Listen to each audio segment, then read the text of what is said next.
하나님 말씀 보겠습니다. 누가복음 23장 39절에서 49절까지 말씀을 보겠습니다. 누가복음 23장 39절 신약성경 139페이지 누가복음 23장 39절에서 49절을 같이 합독합니다. 달린 행악자 중 하나는 비방하여 이르되 내가 그리스도가 아니냐 너와 우리를 구원하라 하되 하나는 그 사람을 꾸짖어 이르되 내가 동일한 정죄를 받고서도 하나님을 두려워하지 아니하느냐. 우리는 우리가 행한 일에 상당한 보응을 받은 것이니 이에 당연하거니와 이 사람이 행한 것은 옳지 않는 것이 없느니라 하고 이르되 예수여 당신의 나라에 임하실 때에 나를 기억하소서 하니 예수께서 이르시되 내가 진실로 내게 이르노니 오늘 내가 나와 함께 낙원에 있으리라 하시니라. 때가 제6시쯤 되어 해가 빛을 잃고 온 땅에 어둠이 임하여 제9시까지 계속하며 성소의 휘장이 한가운데가 찢어지더라. 예수께서 큰 소리로 불러 이르시되 아버지 내 영혼을 아버지 손에 부탁하나이다 하고 이 말씀을 하신 후 숨지시니라. 백부장이 그된 일을 보고 하나님께 영광을 돌려 이르되 이 사람은 정녕 은인이었다 하고 이를 구경하러 모인 무리도 그된 일을 보고 다 가슴을 치며 돌아가고 예수를 아는 자들과 갈릴리로부터 따라온 여자들도 다 멀리 서서 이 일을 보니라. 아멘. 아멘. 옆 사람하고 인사합니다. 잘 지내셨습니까?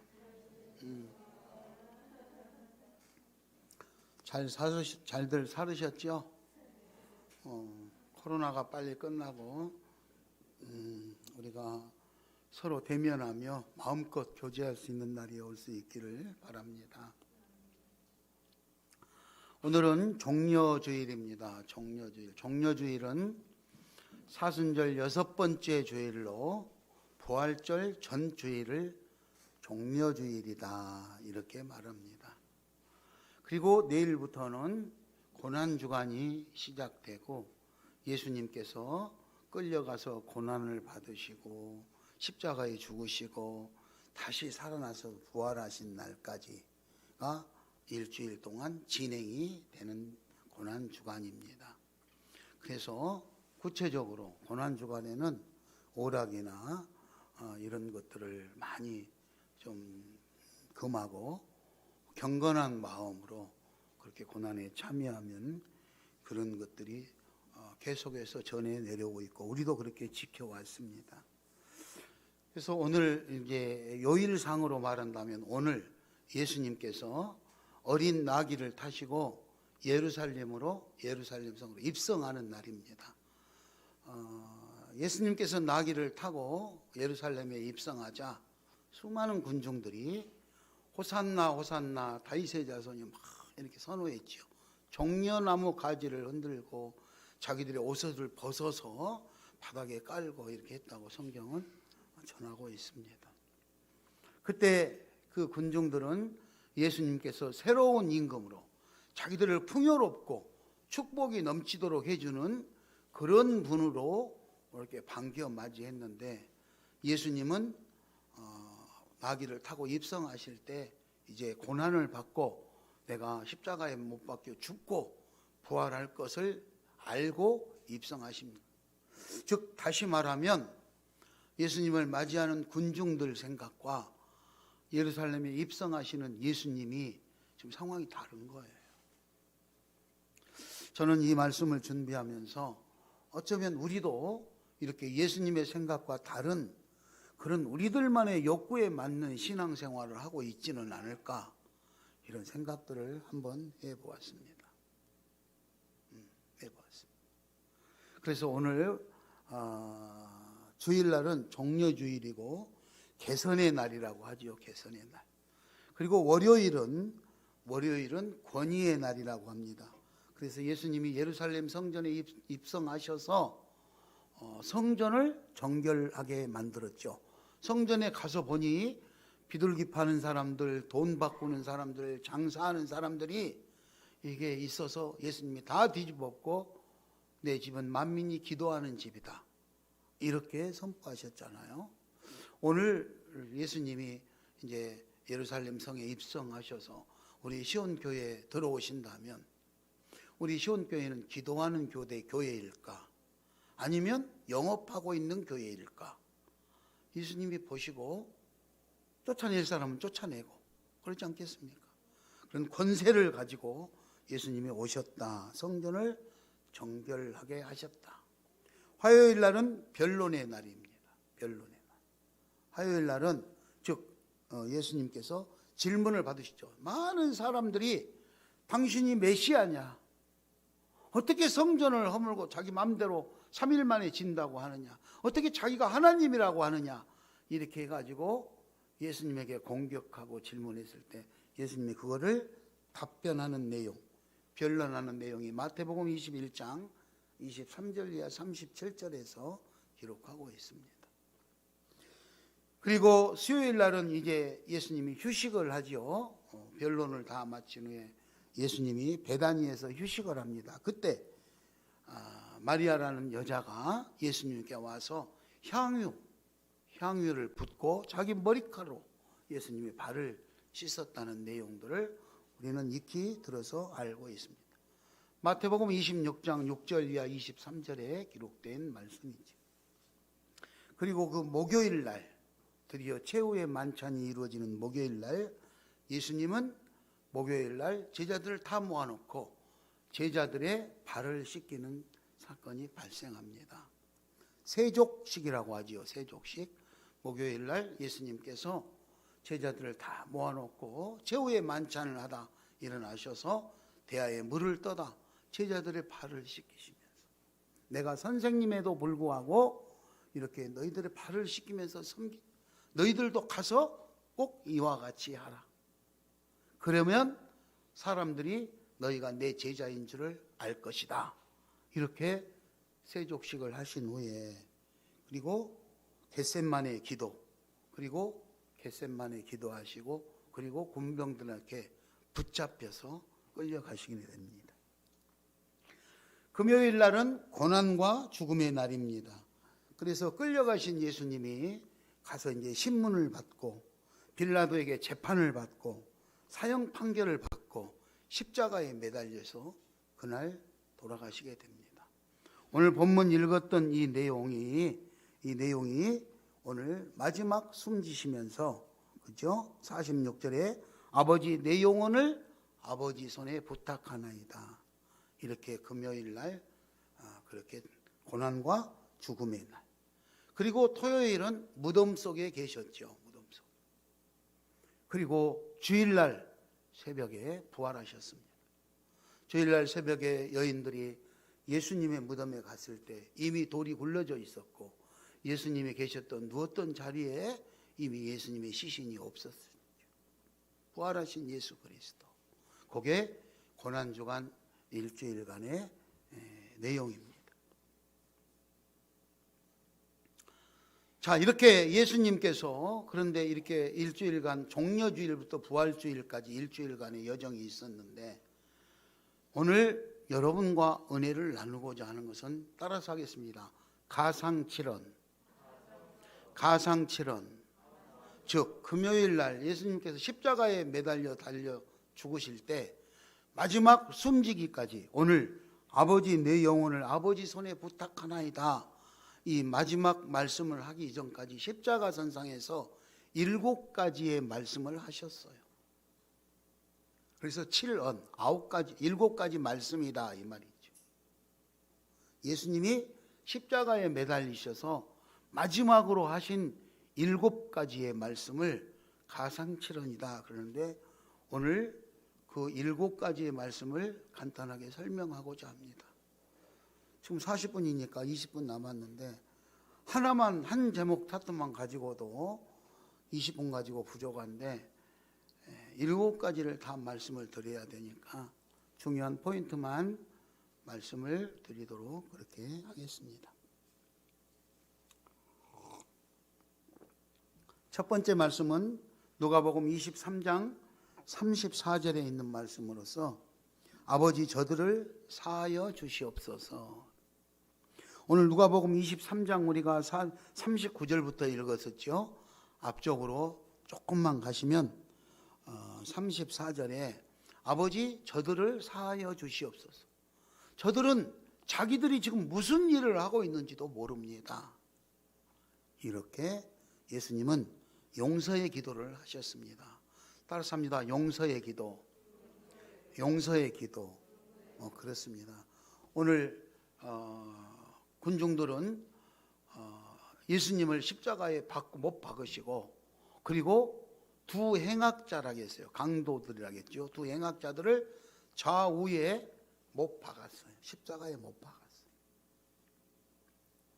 그런데 그 예수님은 오늘 십자가에 못 박히시고 나서 저 사람들은 자기들이 무슨 짓을 하고 있는지도 모르는데 하나님 저들을 용서하여 주십시오 하고 기도했다 이 말이죠.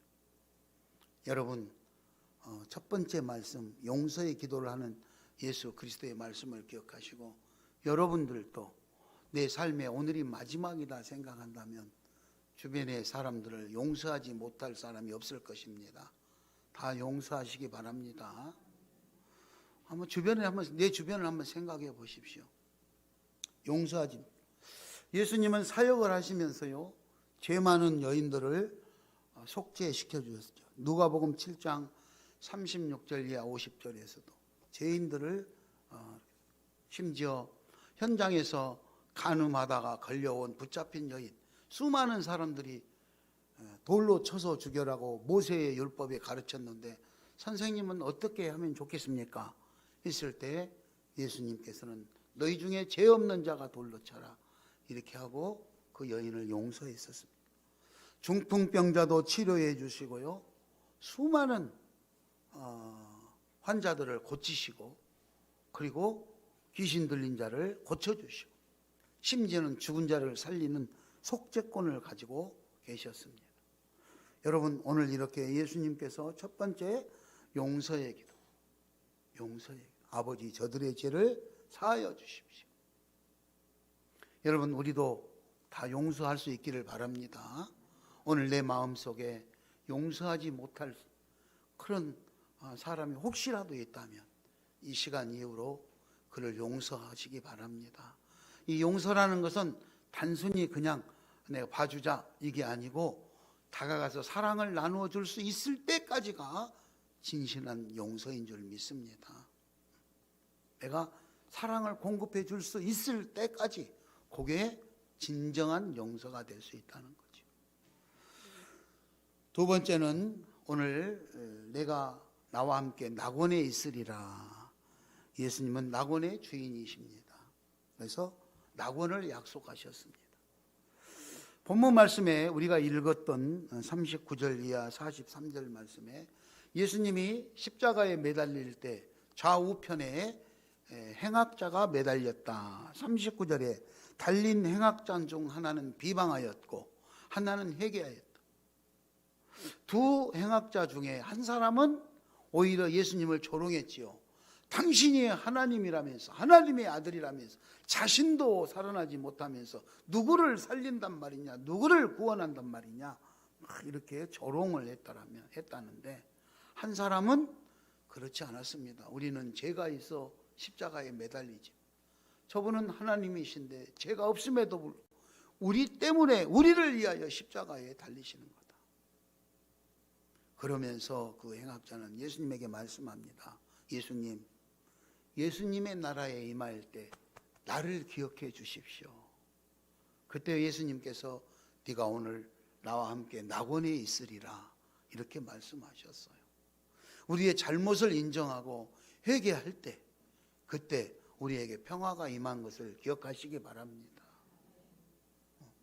사람인데 어찌 허물이 없겠습니까? 사람은 다 허물이 있죠. 그래서 자범죄라 그러잖아요. 내가 진 죄에 대한 책임을 지는 것, 이걸 자범죄라고 그래요. 우리가 세상을 살면서 알게 모르게 잘못한 것들이 많이 있을 수 있죠. 근데 오늘 예수님이 십자가에 매달리는, 나를 위해서 내 죄를 담당하시기 위해서 십자가에 매달리는 예수님을 향하여 조롱하고 변명하고 비방하는 것보다는 인정하고, 예수님 저를 기억해 주십시오 회개할 수 있는 그런 믿음을 가질 때 오늘 예수님께서 네가 나와 함께 낙원에 있으리라 축복하실 줄 믿습니다. 세 번째 말씀은 요한복음 19장 26절에 나와 있는 말씀으로서 효도에 대한 가르침입니다. 효도의 계명. 오늘 요한복음 19장 26절에 보면 여자여 보소서 아들이니이다. 예수님이 이렇게 십자가에서 말씀하셨다고 했습니다. 이 말은 어머니 보십시오 아들입니다. 이 말입니다. 예수님은 신성과 인성을 소유하셨는데 인성을 소유하셨기 때문에 사람이기 때문에 부모에 대한 효를 보이시면서 아들로서의 효도의 모습을 가르치셨습니다. 우리도 부모가 없는 사람은 없잖아요. 자녀가 없는 사람은 있을 수 있어도 부모가 없는 사람은 없습니다. 그러므로 부모님에게 효도를 다하는 그런 아름다운 신앙인들 되시기 바랍니다. 부모가 나한테 많은 것을 물려주셨기 때문에 아니면 나를 많이 사랑해 주셨기 때문에 내 기억이 남기 때문에 부모를 사랑하고 부모를 섬기는 것이 아니라 내가 이 세상에 존재할 수 있도록 그렇게 한 것만 가지고도 감사하시기 바랍니다. 부모님 계셨기 때문에 내가 존재할 수 있다는 그 자체 한 가지만 가지고도 감사하는 마음으로 그렇게 하시고, 부모님이 안 계신 분들은 나는 이제 부모님이 생존해 계시지 않다 그러면 나는 끝이다. 아닙니다. 우리 교회 안에 어르신들이 많이 계시잖아요. 믿음의 부모라고 생각하시고 어르신들에게 잘 하시기 바랍니다. 전화도 한번 하고, 부활절인데 우리 교회 연세가 많으신 권사님들 계시는데 내가 부모님 생각이 나서 식사 대접이라도 해야 되겠다. 커피라도 한 잔 사드려야 되겠다.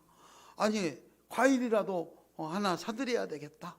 전화하시기 바랍니다. 그게 부모에게 효도하는 마음인 거예요. 꼭 나를 낳아주신 혈연 관계에 있는 부모는 부모가 아니고 예수 안에서 부모 형제와 같이 살으시기 바랍니다. 예수님은 직접 그렇게 말씀하셨잖아요. 누가 내 형제고 자매고 모친이냐?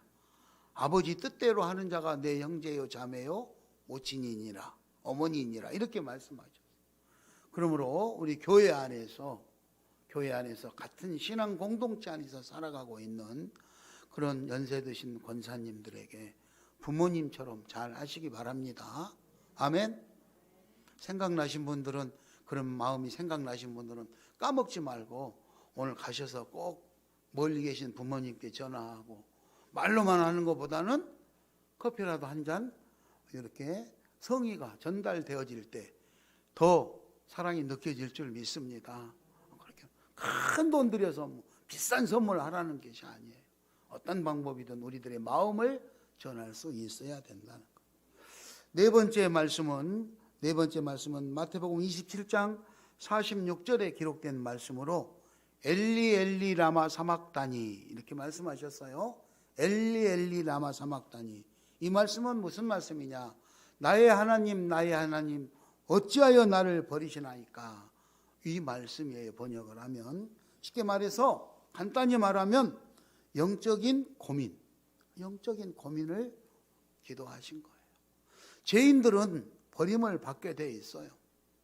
지금 예수님은 사람들에게 죄를 진 죄인으로 십자가에 매달리신 거예요. 그래서 그 영적인 고민을 오늘 말씀하신 것이 엘리 엘리 라마 사막다니 이렇게 말씀하신 거죠. 여러분도 신앙생활을 하면서 내가 예수 믿는데 왜 나는 이렇게 힘들고 어려운 과정들을 많이 거쳐야 될까? 우리 옆집 우리 동네 보니까 교회 안 다녀도 잘 사는 것 같던데 나는 교회 다니고 예배하고 헌금도 잘하고 열심히 신앙생활하는데 나는 왜 이렇게 힘들까? 그런 영적 고민하잖아요. 그것이 하나님 뜻이라면 세상적인 기준으로 세상적인 가치관으로 비추는 것이 아니라 영적인 말씀으로 은혜스럽게 잘 적용하시기 바랍니다. 자, 다섯 번째는 요한복음 19장 28절에 기록된 말씀으로 내가 목마르다 이렇게 말씀하셨습니다. 목마르다. 예수님은 하나님이시지만 육신의 몸을 입고 우리와 똑같은 몸을 가지고 성육신 이 땅에 오셔서 육신을 가지고 계셨기 때문에 육체적인 고통을 우리와 똑같이 느끼신 거예요. 그래서 눈물도 흘리시고 마음이 아파서 눈물을 흘리시고 그리고 목마르고 고통이 있음을 호소하셨어요. 여러분도 삶의 과정에서 얼마나 힘들고 어려운 일이 많습니까? 고통받은 일이 많이 있지요. 고통받은 일이 많이 있어요. 오늘 예수님께서 단순히 목마르다 이 갈증 하나만 있는 것이 아니라 우리가 삶을 살아가면서 갈증을 느끼는 것들이 얼마나 많아요.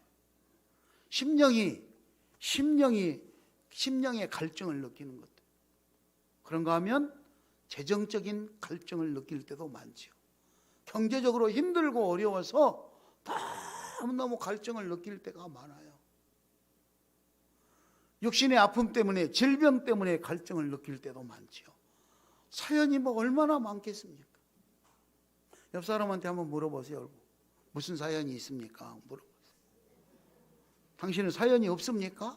다 사연이 있어. 말 못할 사연이. 지금 말을 안 하고 살고 있을 뿐이지 한번 말을 사연을 자기 형편과 처지를 털어놓기 시작하면 내일 아침 밤새워 3일 4일 해도 다 말 못해. 그런 상처, 아픔, 사연 다 가지고 살고 있는 거예요. 예수님도 하나님이니까 뭐 아무것도 못 느낄 것 같지만 육신의 고통을 표현하셨어요. 내가 목마르다. 인성을 가지고 계신 예수님, 그 예수님 우리들의 심령을 다 알고 계십니다. 여러분도 이런 갈증을 느낄 때 그럼 어떻게 해결을 해야 될까? 이사야서 55장 1절에 보면 하나님께로 나와야 됩니다. 하나님께 나가시기 바랍니다. 즉 다시 말해서 예수 믿어야 된다는 거예요. 예수 믿어야 돼. 요한복음 4장 14절에 보면은요, 예수님을 그냥 헛으로 믿는 것이 아니라 철저하게 믿어요. 철저하게 믿어요. 예수님은 이 땅에 계시는 동안 모든 일을 하실 때마다 믿음이 너를 구원하였노라. 믿음이 너를 네 병을 치료했노라. 믿음대로 될지어다. 그렇게 믿음으로 하셨어요. 여러분 목마르고 갈증이 느껴질 때마다 예수 그리스도를 찾으시기 바랍니다. 예수의 이름으로 승리하시기 바랍니다. 철저한 믿음 안에서 오늘 우리가 갈증을 해소할 수 있다는 거예요. 여섯 번째는 요한복음 19장 30절에 있는 말씀으로 다 이루었다. 다 이루었다. 승리를 선언하신 거죠. 승리 선언. 예수님은 완성자이십니다. 완성자. 그래서 다 이루었다고 승리를 선언하셨습니다. 예수님 승리를 선언하는데 어떤 승리일까? 첫째 빌립보 2장 6절에 보면 순종을 완성하셨습니다. 순종. 철저하게 하나님 말씀에 순종하셨습니다. 두 번째 사랑을 완성하셨죠.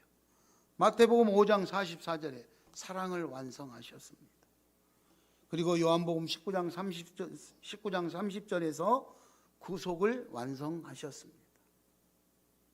그래서 다 이루었다고 예수님은 승리를 선언하셨습니다. 여러분 오늘 우리들의 삶의 현장에서 우리들도 예수님에게 순종하는 저와 여러분이 될 수 있기 바랍니다. 순종이라는 것은 하나님 말씀대로 하는 거예요. 내 생각대로 하는 것이 아니라 하나님의 말씀대로 쫓아가는 거예요.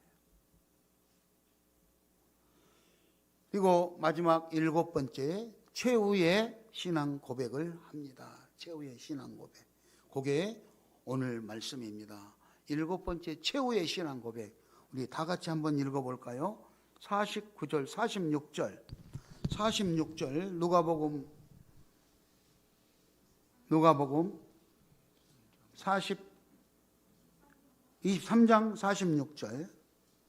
23장 46절 다 같이 읽겠습니다. 시작. 예수께서 큰 소리로 불러 이르시되 아버지 내 영혼을 아버지 손에 부탁하나이다 하고 이 말씀을 하신 후 숨지시니라. 아버지께 내 영혼을 아버지 손에 부탁하나이다. 예수님께서 마지막으로 다 하시고 내 영혼을 아버지께 부탁합니다. 그러니까 마지막까지 순종이지요. 순종. 사람은요, 육신과 영혼으로 이렇게 만들어져 있습니다. 하나님께서 처음에 사람을 창조하실 때 흙으로 사람을 모양을 만드시고 생기를 불어넣어서 생명이 되었다 그랬어요. 영혼을 불어넣었다. 그래서 육신은 물질과의 교제가 이루어집니다. 그렇죠? 육신은 배고프니까 뭘 먹어야겠죠. 그 욕구 때문에 사람이 끌리는 거예요. 그러나 영적인 욕구는 하나님의 신령한 임재로 하나님과 교제가 이루어져야 거기가 끌리는 거예요. 그래서 우리 신앙생활은 육신과 우리 영이 늘 잘 비율을 맞춰야 건강한 신앙생활을 할 수가 있어요. 어떤 사람은 신비주의에 빠져가지고 영적인 것만 앞세우고 육신은 무시하다 보니까 실패하는 경우가 얼마나 많은지 몰라요. 그래서 우리 육신과 영혼이 조화를 잘 이루어서 하나님 앞에 순종하고 그리고 아름다운 신앙의 주인공들이 될 수 있기를 바랍니다. 짧은 시간 안에 이렇게 종려주일에 대한 요일별 설명을 하고 그리고 마지막 십자가에서 예수님이 마지막으로 7가지 하셨던 말씀에 대해서 핵심만 이렇게 우리가 짚어봤는데 요거를 잘 기억하시면서 내일부터 돌아오는 종려주일 고난주간을 의미 있게 잘 보내시고 다음 주일 부활절에 여러분의 삶이 말 그대로 부활되는 찬란한 영광의 아침이 되기를 예수의 이름으로 축원합니다. 지금까지 있었던 내 삶의 모든 영역들에서 있었던 아픔들, 기억하고 싶지 않는 일들까지도 다 해결되어 부활의 아침에 하나님 앞에 기쁨과 감사와 간증을 이렇게 올려드릴 수 있는 아름다운 우리 시온 가족들이 다 될 수 있기를 예수의 이름으로 축원합니다.